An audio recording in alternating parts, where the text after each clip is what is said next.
नमस्ते, मैं हिंदी बोलने वाली जापानी लड़की हूँ। आज मैं जापान से गुड़गांव पहुँच गई। हिंदी बहुत सुंदर भाषा है लेकिन बहुत मुश्किल है। एक तंदूरी मोमो दे दो भैया। कुछ कुछ होता है। तो मैंने कॉलेज में विश्वविद्यालय में हिंदी बीए किया था। अ आ इ उ ए ओ आओ ए ओ आओ। मैं कभी कभी ऐसे बोलते हैं, मायों को पकड़ना मुश्किल ही नहीं नामों के। पता है क्या प्रॉब्लम क्या है कि जब मैं इंडिया आती हूँ ना तभी 2-3 किलो मोटी होके वापस जाती हूँ क्योंकि यहाँ का खाना कितना अच्छा है। पानी पूरी आ गया है। वाओ, पेट भर गया। गुलाबी आंखें जो तेरी देखी, शराबी ये दिल हो गया। अच्छा, ये भाई साहब कहे कि शादी को लेके क्या विचार है? तो सबसे बड़ा सीक्रेट है तो नहीं बताऊंगी। नहीं बताऊं। पिछले 1 या 2 साल ही मैं खुद का कमाई यूट्यूब से अर्न कर रही हूँ। आपका 3 मिलियन यूट्यूब है, इंस्टाग्राम है, तो इसमें पैसा कितना है? बात हो कितना बना लेते हैं? ठीक है, बुद्धिस्ट में भी हिंदू भगवान है। ये भी बहुत मज़ेदार कहानी है। मेरे दोस्तों को इंडिया के बारे में सिखाना ये मुझे बहुत अच्छा लगता है। आपके दोस्त लोग इंटरेस्ट लेते हैं इसमें? 3 साल में बहुत बदल गया है इंडिया का इमेज। पहले तो हमेशा मुझे एक्सेप्ट स्वीकार करने के लिए बहुत बहुत धन्यवाद। मैंने आज तक भारत से बहुत प्यार लिया है तो मैं उनको वापस करने की पूरी कोशिश करूँगी। नमस्कार दोस्तों, मेरा नाम है दीपक सिंह। आप देख रहे हैं प्राइम इंडिया। दोस्तों, प्राइम इंडिया पे मैं आपको कई सारे विदेशी दिखाए हैं जो कि अपना देश, कल्चर, भाषा सब कुछ छोड़ के भारत आ चुके हैं। अब वो लोग भारत में रहते हैं, भारतीय कल्चर के अकॉर्डिंग जीते हैं, हिंदी बोलते हैं। और आज हमारे साथ इसी कड़ी में एक और विदेशी है जो कि जापान से है और इनकी स्टोरी ना उनसे बहुत अलग है। वो लोग भारत आए किसी न किसी मंदिर के कारण या भक्ति के कारण या किसी भी संस्था के कारण, या ये कल्चर उन्हें इस तरफ खींच के लाया। वो अपना सब कुछ छोड़ के भारत आ चुके हैं अभी। लेकिन आज हमारे साथ जो विदेशी मेहमान होंगे इनकी कहानी थोड़ा अलग है। ये अभी भी जापान में रहती है, माता पिता के साथ रहती है और न तो ये हिंदू बनी है न ये इंडिया में रहती है, लेकिन भारत के लिए और हिंदी भाषा के लिए इनका जो प्यार है उसको शब्दों में बयां नहीं किया जा सकता है। इनसे बात करेंगे, इनकी पूरी जर्नी के बारे में जानेंगे। नमस्ते मैम। नमस्ते। सबसे पहले तो आप अपना इंट्रोडक्शन दीजिए अपने उस अंदाज में जिसके लिए आप बहुत ज़्यादा फेमस हैं। ठीक है, तो नमस्ते, मैं हिंदी बोलने वाली जापानी लड़की हूँ। आज मैं जापान से गुड़गांव पहुँच गई और हम हैं नागोमी जापानीज़ रेस्टोरेंट। और प्राइम इंडिया के चैनल में आने देने के लिए बहुत बहुत धन्यवाद आपका। जब मैंने एक बार ना आपकी स्टोरी डाली थी अपने इंस्टाग्राम पेज पे, आपने वहाँ पे कुछ कहा था कि हिंदी आसान और अच्छी भाषा तो है, लेकिन क्या कहा था वो एक बार वो बता दीजिए थोड़ा सा। नहीं, आसान नहीं, हिंदी बहुत मुश्किल भाषा है। जैसे कि हाँ, कर रहा है, ठीक है, लेकिन इसको असल में कर रहे ऐसे जल्दी जल्दी में बोलते हैं, तो ऐसे नेचुरल हिंदी सीखना बहुत मुश्किल है। अच्छा, मतलब ये जल्दी वाली तो कोई भी बोल देगा, लेकिन जो नेचुरल है, ओरिजिनल हिंदी, वो थोड़ा मुश्किल है। हाँ, लेकिन मुझे ऐसी चीज़ों को लेकर कॉमेडी बनाना बहुत मज़ा आता है। जब मैंने आपकी ये वाली रील अपनी स्टोरी पर डाली थी तो बहुत सारे लोगों ने हमें डीएम किया कि आप इन्हें ज़रूर बुलाना, ये बहुत क्यूट है और इंडिया आती रहती है, हमें इनका इंटरव्यू देखना है। तो इसके लिए हमने आपको मैसेज किया। आपको बहुत बहुत धन्यवाद, आप हमारे शो पे। बहुत बहुत धन्यवाद। सबसे पहले हम शुरू करेंगे आपकी हिंदी की जर्नी के बाद। जैसे आपने बताया कि आप न तो आप इंडिया में रहते हो, ना आपके माता पिता कोई भारत आए या भारत रहते आए होंगे, लेकिन रहते नहीं है, ना उन्हें हिंदी आती थी। तो जापान में हिंदी भी कोई ऐसी भाषा नहीं जो सीखनी चाहिए या लोग सीखते हैं। आपको फिर हिंदी कैसे आई इतनी बड़ी, अपनी हिंदी की जर्नी?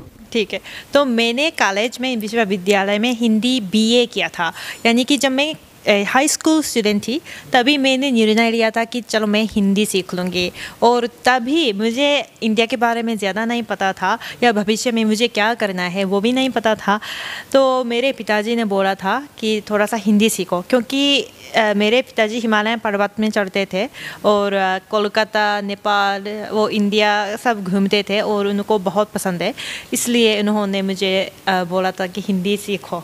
तो तब से मेरा हिंदी की और इंडिया की जर्नी। आपके पिता ने कहा था कि हिंदी सीखो क्योंकि भारत घूमने आए थे, अच्छा लगा यहाँ पे, और आपने बीए कर रखा हिंदी? जी, तो 4 साल अच्छे, एक्चुअली 5 साल कुल मिलाकर हिंदी सीखी है, क्योंकि 1 साल इंडिया में भी पढ़ाई की है, तो इसलिए 5। जो आपने अपनी हिंदी की पढ़ाई शुरू की वो जापान से की या इंडिया से? जापान में।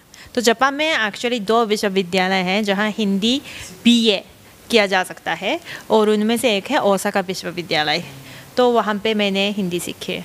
मतलब जापान में भी हिंदी के कॉलेजेस है, सिर्फ 2 जी, यूनिवर्सिटी? जी। और फिर आप इंडिया में क्या पढ़ाई?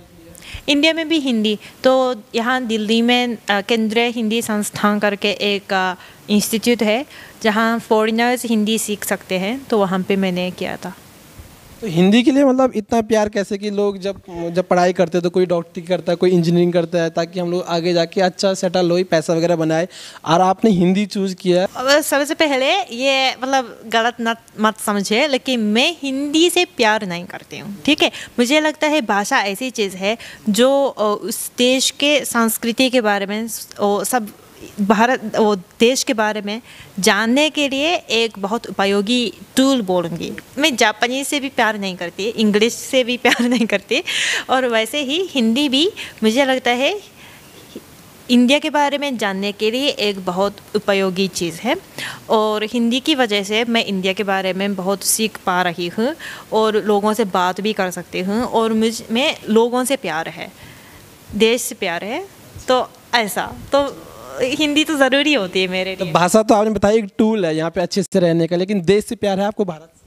ऑफ कोर्स, इसलिए मैं ऐसे आती जाती रहती हूँ। अच्छा, आप वैसे रहते हो भी जापान में? जी जी जी आप यहाँ पे आते रहते हैं? जी जी जी जी जी। और यहाँ के बारे में ना सबसे अच्छी चीज़ें क्या लगती है आपकी इंडिया के बारे में, जो आपको सबसे ज़्यादा पसंद है? कोई 5 चीज़ें मुझे बताओ। 5 जो टॉप 5 है। टॉप 5 तो एक से मैं शुरू करूँगी, ठीक है। सबसे टॉप 1 मुझे भारतीय लोग से बातें करना, वो यूजुअली लाइक बेसिकली लोगों को मैं पसंद करती हूँ। यहाँ के लोग बहुत दयाल है, एक बार उसी इंसान को अपना जैसे समझना शुरू करेंगे तो अनलिमिटेड प्यार देते हैं मुझे लगता है। तो मैं एक विदेशी हूँ और यहाँ पे बहुत इंडियन लोगों से मिलती हूँ, और वे लोग पूरी तरह से मेरी मदद करते हैं। मैंने कुछ नहीं किया इन लोगों के लिए, फिर भी बहुत प्यार देते हैं, स्वागत करते हैं, तो मुझे बहुत अच्छा लगता है। तो उन लोगों को फिर इसी प्यार को वापस करने के लिए फिर बार बार आना पड़ रहा है।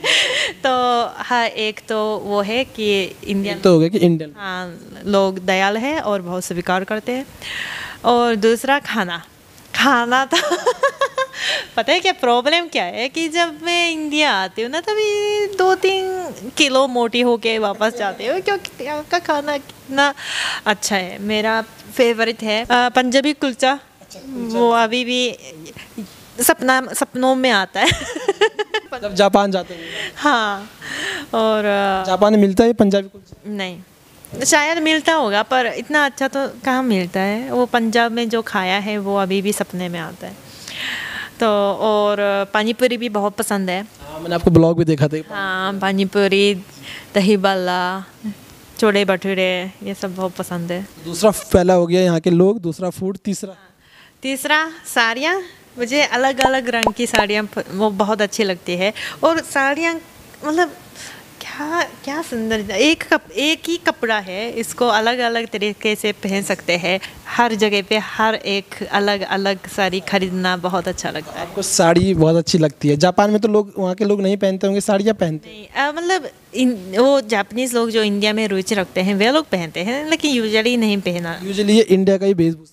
जी जी जी। आप जापान में जब पहनते हो तो लोग पूछते हैं कि व्हाट इज दिस? हाँ, बहुत पूछते हैं। क्या बोलते हो आप उन्हें?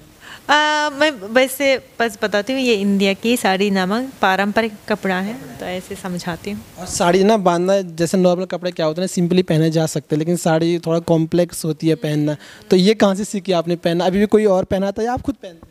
और सबसे पहले मैंने, आजकल तो खुद पहनती हूँ, सबसे पहले मैंने यूट्यूब से सीखा है पहनने का तरीका, लेकिन इतना अच्छे से नहीं पहन सकती थी, इसलिए वो इंडियन औरत हैं, वे लोग मुझे थोड़ा सा फिक्स करके दिखाती थी, और इसको यहाँ खींचना है, ऐसे करना है, यहाँ पे पिन लगाना है, तो धीरे धीरे ऐसे सारे पहनना आ गया। आपने पहले यूट्यूब से सीखा, फिर लोगों से धीरे धीरे आपने सीख लिया। 3 चीज़ें हो गई, चौथी चीज़? Movie and dance. डांस भी आप करते हैं? हाँ, डांस तो हमने डांस तो अभी मैं ओडिसी सीख रही हूँ, उड़ीसा का, तो वो भी बहुत सुंदर है। और बॉलीवुड डांस भी काफ़ी मुझे बहुत अच्छा लगता है, देख के खुश हो जाती हूँ मैं। लास्ट और 5वीं चीज़ और लास्ट? ओह, बहुत मुश्किल सवाल है, मैं क्या बताऊँगी। प्रकृति, हाँ, नेचर। तो मैं बहुत अलग अलग जगह गई थी। आजकल तो नागालैंड गई थी, उससे पहले आसाम भी गई थी, राजस्थान भी गई थी। तो यहाँ पे दिल्ली में तो इतना ज़्यादा नहीं वो नेचर तो नहीं है, लेकिन अगर गांव में जाएंगे तो वो जानवर भी बहुत आराम से रहते हैं, और तो ऐसा रिलैक्स भी कर सकते हैं। नागालैंड में ट्रैकिंग करना भी बहुत मज़ा आया, तो मैं वही बताऊंगी। इंडिया का नेचर भी आपको अच्छा लगता है, हरा भरा लगता है पूरा इंडिया, है ना जी। ये तो हो गई अच्छी बात है। कोई ऐसी चीज़ है जो आपको इरिटेट करती है इंडिया में, कोई इरिटेटिंग चीज़? एक तो गर्मी, दिल्ली की गर्मी तो मैं सहन नहीं सकती हूँ, और दूसरा वॉशरूम का अभी स्वच्छ भारत करके बहुत सुधर रहा है। 10 साल पहले से बहुत काफ़ी साफ़ हो गए मेरे हिसाब से, लेकिन Japan is very famous for clean toilet. कहीं भी जाओ बहुत सुंदर है।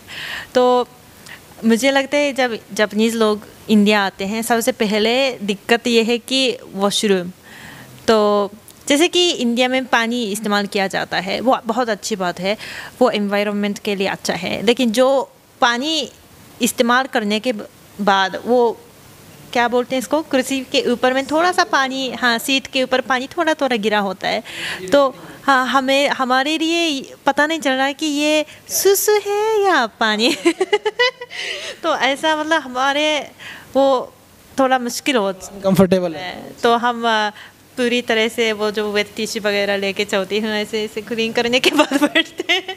तो ऐसा थोड़ा सा मतलब संस्कृति अलग है, तो थोड़ा बहुत मतलब एडजस्टिंग तो होता रहता है।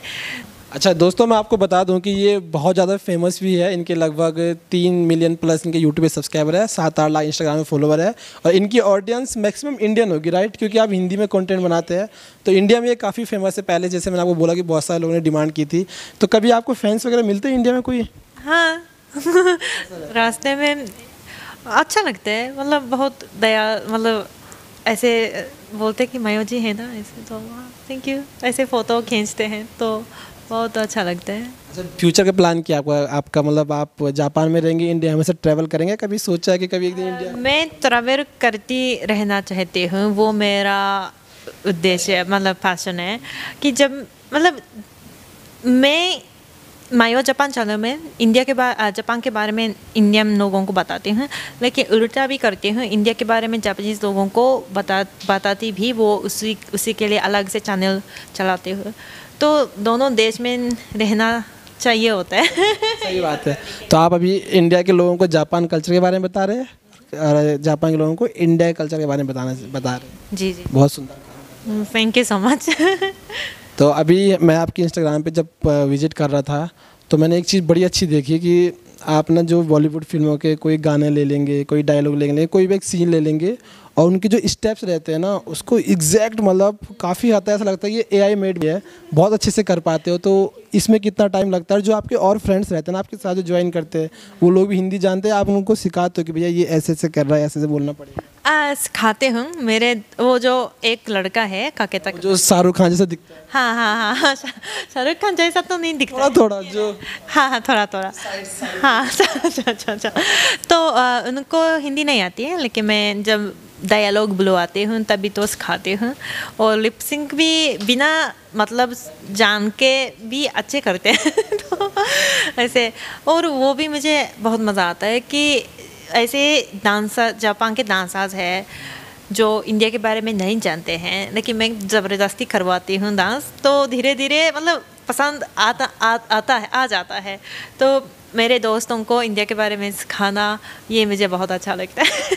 आपके दोस्त लोग इंटरेस्ट लेते हैं इसमें? ऑफ कोर्स शुरू में तो पता नहीं क्या मतलब क्या करवा रही है लड़के, ऐसे सोचते होंगे, लेकिन धीरे धीरे पसंद आता है, और आखिर मतलब खुद अभी तो वो जो लड़का है वो शुरू में भी थोड़ा सा इंडियन डांस कर रहे थे, क्योंकि वो डांसर है और उनको इंडियन डांस बहुत अच्छा लगा है, इसलिए डांस कर रहे थे।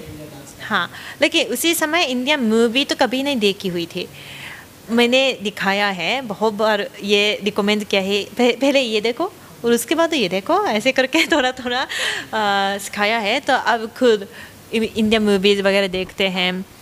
आप उन्हें किस भाषा में दिखाते हैं? इंडियन भाषा में या जो जापानी में रिलीज होती है? यूजुअली हिंदी मतलब Indian language with Japanese subtitle. तो जापान में भी काफ़ी इंडियन मूवीज़ रिलीज हो जाती है, लेकिन यूजुअली सबटाइटल के साथ देखते हैं। आपको पसंद है बॉलीवुड मूवीज? Of course. कौन सी फेवरेट मूवी है आपकी? मेरी फेवरेट है रामलीला, गोलियों की रासलीला, रामलीला गोलियों की रासलीला। ये आपकी फेवरेट है? हाँ, वो संजय लीला भंसाली जी का है। और डायरेक्टर का नाम भी याद है आपको? ऑफ कोर्स संजय लीला भंसाली जी मुझे बहुत पसंद है। एक बार मिली। हाँ थे? मुंबई में एक थोड़ा इवेंट्स चल रहा था, उसी पे गणेश चतुर्थी में। तो हाँ पसंद है। और हीरो में मुझे लगता है शाहरुख खान की फैन है आप, राइट? जी जी जी, शाहरुख खान अभी तक नहीं मिले।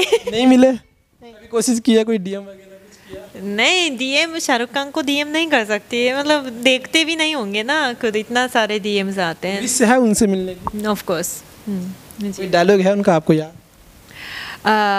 Don't underestimate the power of the common man। बढ़िया। ये भी है, डॉन को पकड़ना मुश्किल ही नहीं, नामुमकिन है। डॉन मूवी देखी? Of course. मैं कभी कभी ऐसे बोलती हूँ, मायो को पकड़ना मुश्किल ही नहीं, नामुमकिन। अच्छा, उनके स्टाइल बहुत बड़ी फैन हो आप लोग। जी जी जी। और आप लिपसिंग भी बड़ी अच्छी कर लेते हो, जो बॉलीवुड सॉन्ग होते हैं जब आप उन पे स्टेप वगैरह करते हो, तो कोई गाना सुनाएंगे आप अभी हमें? ठीक है, मैं लिरिक्स देखने दीजिए। तो गुलाबी आंखें जो तेरी देखी, शराबी ये दिल हो गया, कहाँ गया, संभालो मुझको। ओ ये पॉप अप आ जाता है। संभालो मुझको ओ मेरे यारों, संभालना मुश्किल हो गया, गुलाबी आंखें जो तेरी देखी, शराबी ये दिल हो गया। बहुत सुंदर। जापान के लोग इंडिया के बारे में क्या सोचते हैं? कभी बात जब आपकी होती होगी, एक इमेज होती है ना किसी देश की, क्या सोचते हैं वहाँ के लोग? एक्चुअली पिछले 5 या 3 साल बताएंगे, 3 साल में बहुत बदल गया है इंडिया का इमेज। पहले तो वैसे कास्ट सिस्टम है, गरीब लोग भी रहते हैं, ऐसे वो नेगेटिव इमेज से मुझे वो ये बात लेकर बहुत अच्छा नहीं बिल्कुल अच्छा नहीं लगता है, क्योंकि इंडिया में तरह तरह के वो एस्पेक्ट्स है, चीज़ें हैं, लेकिन मीडियाज़ को कुछ नेगेटिव चीज़ों को लेकर बात करना पसंद है, क्योंकि उसी से व्यूज़ ज़्यादा मिलते हैं। तो पहले ज़्यादा ऐसा नेगेटिव न्यूज़ ज़्यादा था, लेकिन पिछले 3-4 सालों में बहुत बदल गए है। वैसे इंडिया पॉपुलेशन नंबर 1 हो गया है, जीडीपी भी बहुत बढ़ रहा है, या दुनिया के top companies like Google, IBM, उनके CEO भी इंडियंस हो बन गए ना।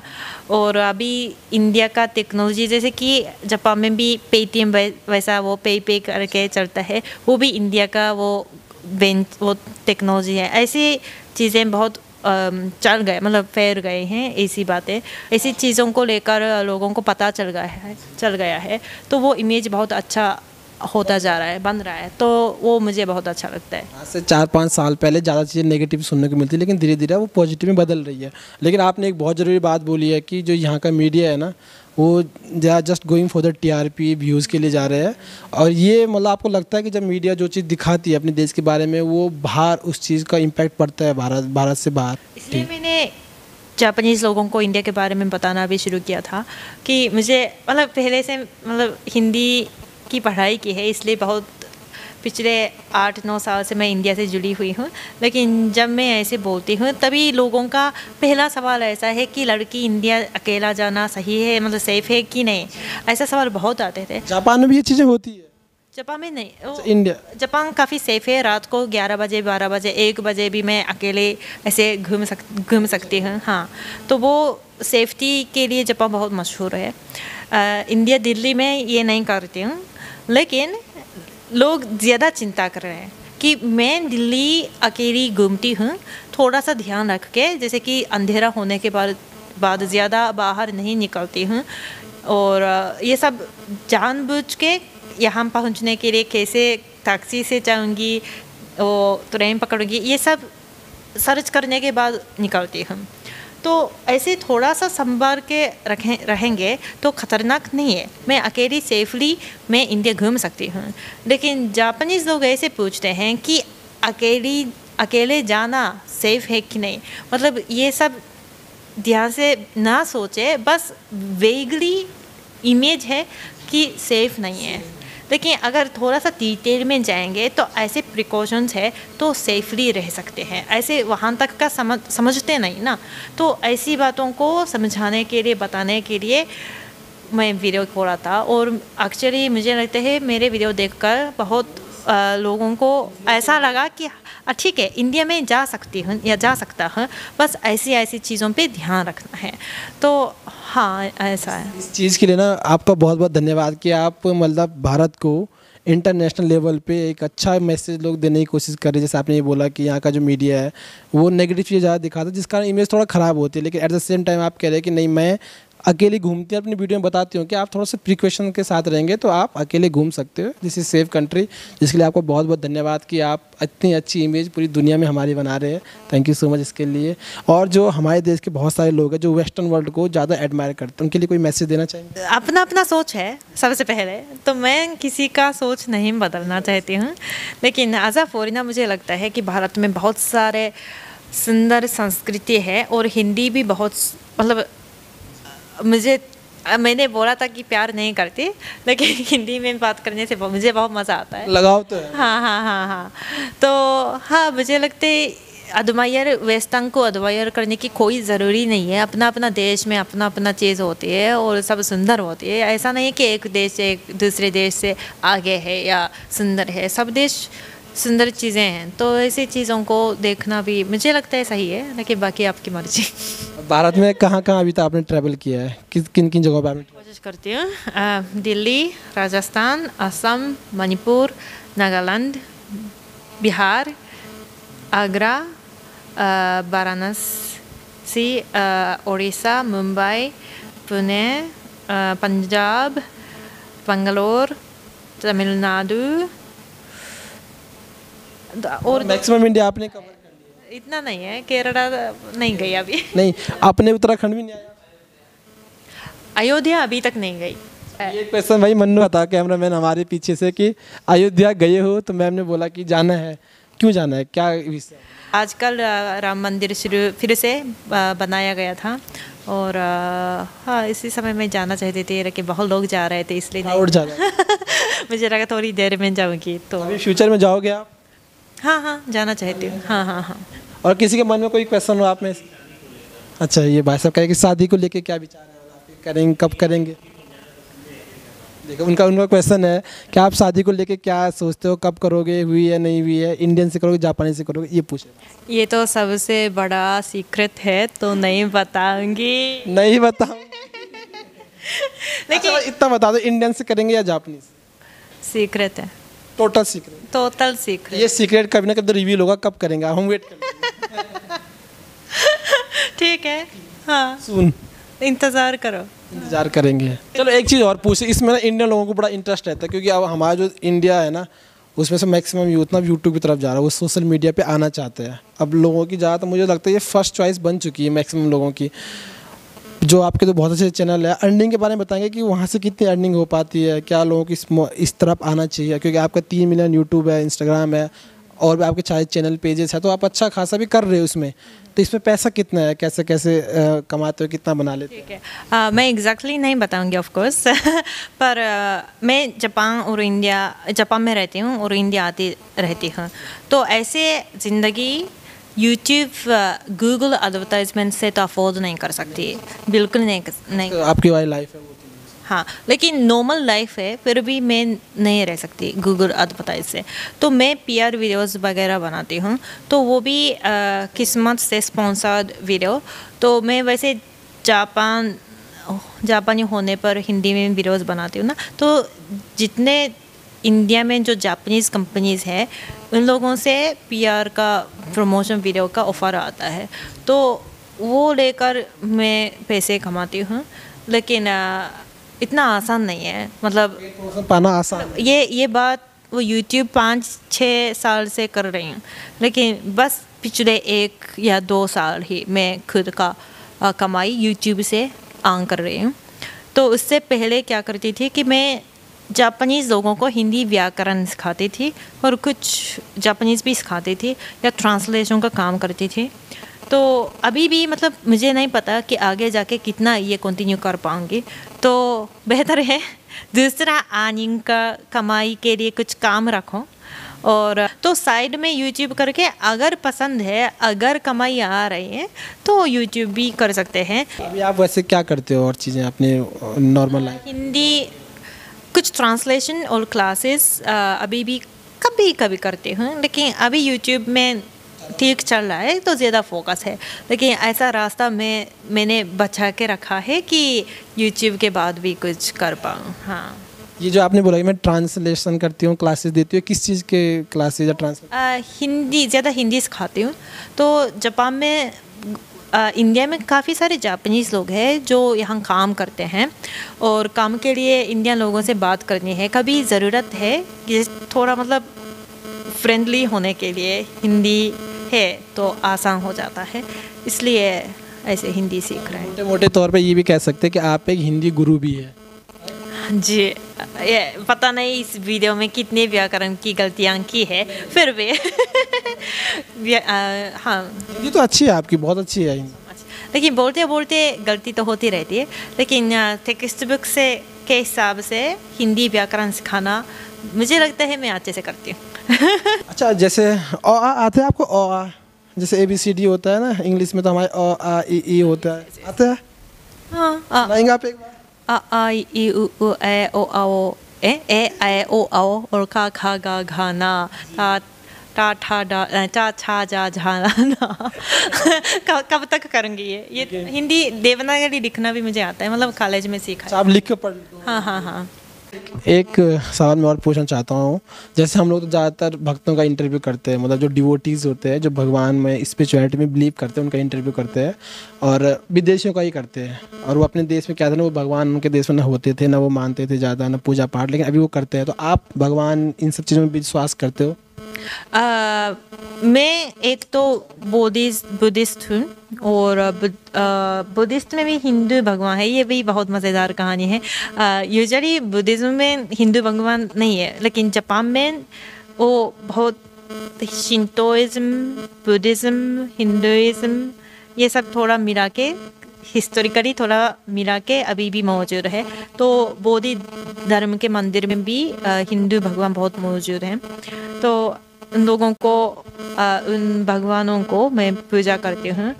लेकिन मानना मुझे भी पता नहीं, मुझे लगता है इंडियन लोग और जापानीज लोगों के बीच में बहुत सीमा है कि हम ज़्यादा सीरियसली पूजा नहीं करते हैं, ऐसे पूजा करते हैं। लेकिन आजकल तो मैं इंडिया के बारे में पढ़ाई करती हूँ, सीखती हूँ, इसलिए मुझे पता है कि ये कौन सा भगवान है। लेकिन जापानीज़ लोग ना, जैसे कि एक देवी है बेंजाइते एक्चुअली सरस्वती जी है, और ये सब चीज़ों को बिना जान के ऐसे अंदर इसी मंदिर के अंदर भगवान होगा, इसे मैं ऐसे पूजा करूँगी, ऐसे थोड़ा मतलब सॉफ्टली मानते हैं। और जापान में ऐसा सोच भी है कि हर जगह पे भगवान है, जैसे कि पेड़ है, तो इंडिया में भी मानते हैं। हाँ हाँ, पेड़ भी भगवान है, सब कुछ भगवान मौजूद हैं। तो इसलिए नेचर को एक तरह से पूजा करते हैं, पूरे नेचर को पूजो। हाँ हाँ हाँ। तो मानती हूँ इस सब चीज़ों को, लेकिन इंडियन लोग जैसे नहीं मानते, तो थोड़ा सा अलग लगता है कॉन्सेप्ट। सिंपल भाषा में कहे तो आप मानते हो, बिलीव करते हो, कहीं मंदिर दिखता है हाथ भी जोड़ते हो, लेकिन प्रॉपर जो इंडियन हवन पूजा पाठ वो आप नहीं करते। जी जी जी जी, लेकिन मानते हो। हाँ, ऐसे बोल सकते हैं। हाँ। बहुत बहुत धन्यवाद। अंतिम में आपको ये मैसेज देना चाहिए हमारे दर्शकों को, बढ़िया हिंदी में कुछ नहीं, जो आपने हिंदी बोला वही बढ़िया है, उसी में अगर आप कुछ बोलना चाहें। हमेशा मुझे एक्सेप्ट स्वीकार करने के लिए बहुत बहुत धन्यवाद। आप लोगों की वजह से मैं आज भी यहाँ वीडियो बनाती हूँ, ऐसे बातें करते हैं। तो मैंने आज तक भारत से बहुत प्यार लिया है, तो मैं उनको वापस करने की पूरी कोशिश करूँगी। और हमारे वीडियो देखने के लिए बहुत बहुत धन्यवाद। दोस्तों बहुत बहुत धन्यवाद आप सभी का। आप में से किसी का कोई क्वेश्चन हो? अब तो नहीं है भाई कोई क्वेश्चन आपका? भैया आपका तो नहीं है कोई क्वेश्चन आप जानना चाहते हो मैम से आज? यूट्यूब ही इज आस्किंग कि आपकी स्किन बहुत ग्लो करती है। स्किन ग्रो अच्छा एक तो अच्छे से सोना, अच्छे से पानी पीना और ऑयली खाना ना खाना, ये तो बेसिक्स है। ऊपर से मैं स्किन केयर भी फटाफट है पर करती हूँ हर रोज़, तो बस ऐसा, इतना ज़्यादा सीक्रेट तो नहीं है। दोस्तों बहुत बहुत धन्यवाद आपका ये वीडियो देखने के लिए। आपको कैसा लगा ये इंटरव्यू में बताना। और इनके बहुत सारे चैनल है, बहुत सारे पेजेस है, मेनली तो एक चैनल एक पेज है, उन सब के लिंक्स आपको डिस्क्रिप्शन में मिल जाएगा। जापान की लाइफ स्टाइल को दिखाती है हिंदी में, और वहाँ के लोगों के लिए भी ये वीडियो बनाती है भारत में, लेकिन वो जापानी भाषा के रहते हैं। इंडियन भाषा में इनका जो भी कंटेंट रहेगा उसका पूरी डिटेल्स आपको डिस्क्रिप्शन में मिल जाएगी, तो आप जाके इनके यूट्यूब चैनल को विजिट कीजिएगा, इनके इंस्टाग्राम को विजिट कीजिएगा। इंस्टाग्राम पे तो बहुत बढ़िया वीडियो आप बनाते हो। और बाकी अगर आप देखना चाहते हो कि जापान की लाइफ कैसे होती है तो वो आप हिंदी में देख सकते हैं इनके चैनल पर जाइए, सब्सक्राइब कीजिए। बहुत बहुत धन्यवाद सभी का। Thank you so much ma'am. Thank you so much, बहुत बहुत धन्यवाद।